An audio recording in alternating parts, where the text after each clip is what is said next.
Welcome to our next lecture in the series on condensed matter theory. In this lecture, I want to have a look at the Green's functions of the endpoint of a semi-infinite chain. So we make a one-dimensional model, a tight binding model with only nearest neighbor interaction, such that our Hamiltonian is a sum from y is 0 to infinite, where we have an on-site energy and unhopping between the sides, and we take as a basis per side a single s orbital. A dagger j plus 1 plus a dagger j plus 1 aj. And it is not infinite but semi-infinite because we start at 0. And we want to calculate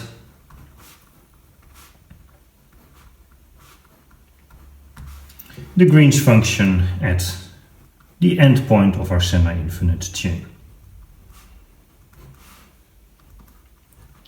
This is experimentally actually a very relevant calculation because we normally always calculate things for infinite periodic crystals, but of course in the experiment you never have a fully infinite system. You will always couple through your system or look at your system via the surface. And what we have here is in principle the surface of a one-dimensional infinite chain. And of course in one dimension you can look at other sides. But if you would extend this now to the plane surface of an infinite 3D crystal, then this is indeed all that you can look at. And we label our sides 0, 1, 2, 3, 4, 5, etc. So the circles represent sides with on-site energy.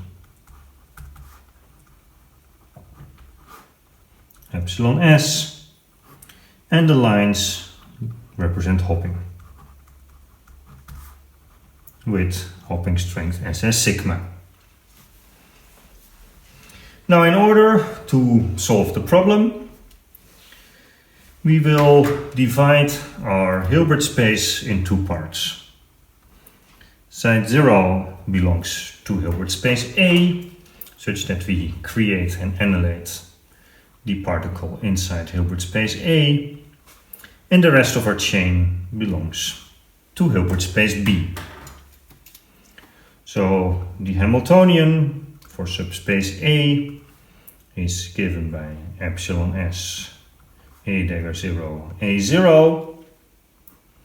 The Hamiltonian that makes the coupling between side A and B is SS sigma a dagger 0 a1, or going from B to A.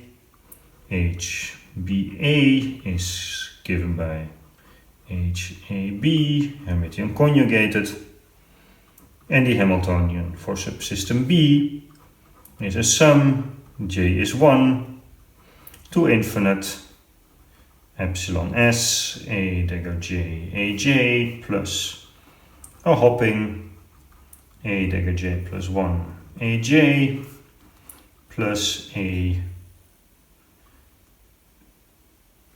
dagger j aj plus 1. In matrix form, the first one is just a 1 by 1 matrix, and the second one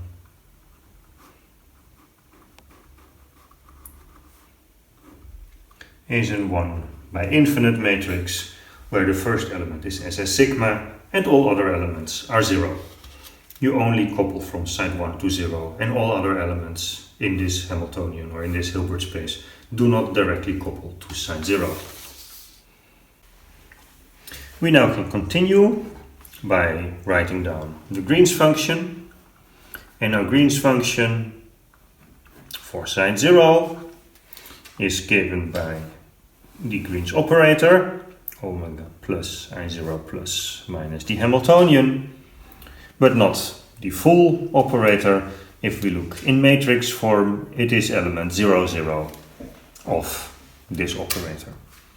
So we have here our big matrix of the full Hamiltonian that we want to invert, And we can write this matrix in terms of a block A and a block B.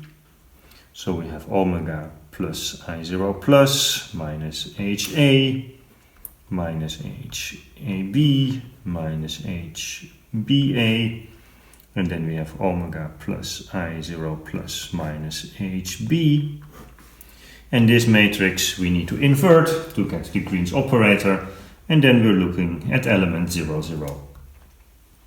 Or equally, we look at element AA. This is equivalent to the creation of particle 0, 1 over omega plus I0 plus minus epsilon s, HA is A dagger 0, A0. And we should realize that these operators are in principle matrices within their respective Hilbert spaces. So here we live on the Hilbert space of a vacuum, then we live in the Hilbert space of A, and now we go from A to B, and we have a coupling constant SS sigma, which comes in squared, divided by omega plus I0 plus minus HB.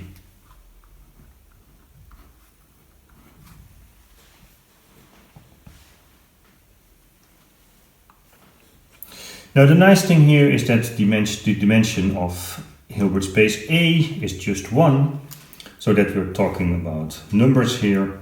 So the operator A dagger 0, A0 within the Hilbert space 1 is just the identity, or 1, so that will drop out. And also here the annihilation of A0 within Hilbert space 1 is just bringing you back to the vacuum. So we can replace this by the vacuum state, although of course there is an inverse, but the inverse of a 1 by 1 matrix is just the inverse of a number, and when that number is equal to 1, that is just dropping out.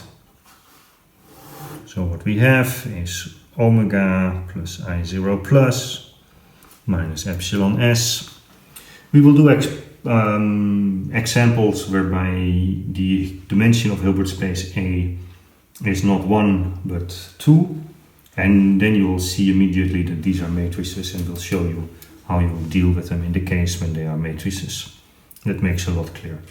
But in this case, well, you have the vacuum, you create one particle that you have to invert, but you're in a Hilbert space of 1 where you only have one state, so there's nothing else that you can do than here annihilate that state again. In terms of matrices, A0 within the Hilbert space of A brings you just back to the vacuum. Minus 0 A1 SS sigma squared divided by omega plus I0 plus minus HB A dagger 1 out of the vacuum. And now we should realize that what we see here is nothing more than SS sigma squared times the Green's function of the endpoint of a semi-infinite chain. Creating a particle and annihilating it at side 1 is exactly creating and annihilating them at the start point of the semi-infinite chain that is given within Hilbert space B. So the propagation of the full system is the propagation within A, and then the coupling to B, and B is just given by the propagation in a semi-infinite chain. Such that we have the equation that the Green's function for the endpoint of a semi-infinite chain is 1 over omega plus I0 plus minus epsilon s minus SS sigma squared times the Green's function of a semi-infinite chain.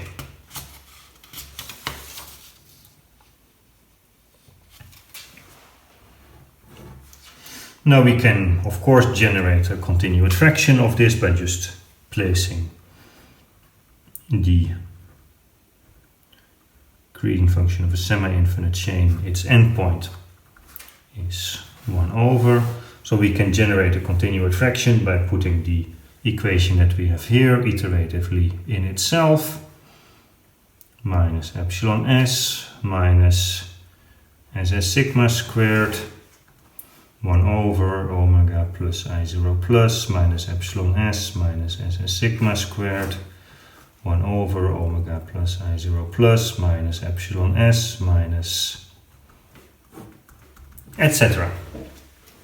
So we truly get a continued fraction representation of this Green's function.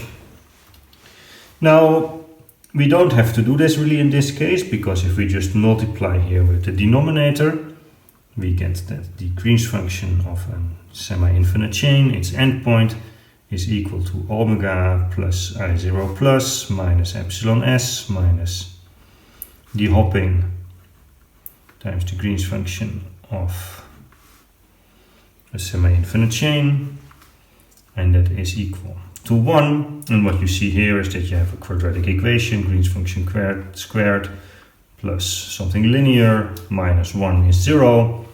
And we can solve this to find that the Green's function of a semi-infinite chain is 1 over 2 ss sigma squared omega plus I0 plus minus epsilon s minus the square root of omega plus I0 plus minus epsilon s squared minus 4 ss sigma squared. And you have to be a bit careful here, because the square root of 1 is equal to plus or minus 1, and the same, the square root of minus 1 is equal to plus or minus I, and we have to pick our branch sketch correctly.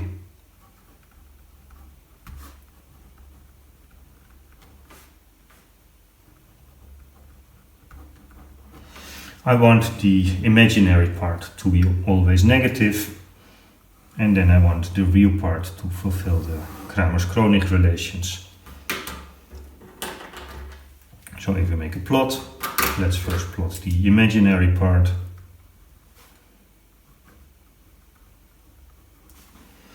Then we see that when omega is larger than 2 ss sigma, this becomes positive and everything is real.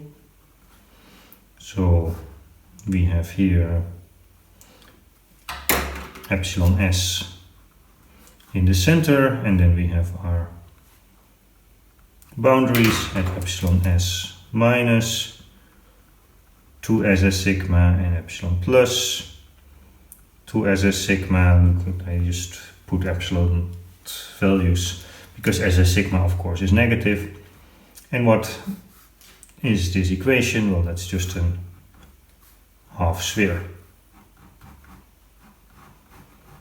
So that is the imaginary part of our Green's function.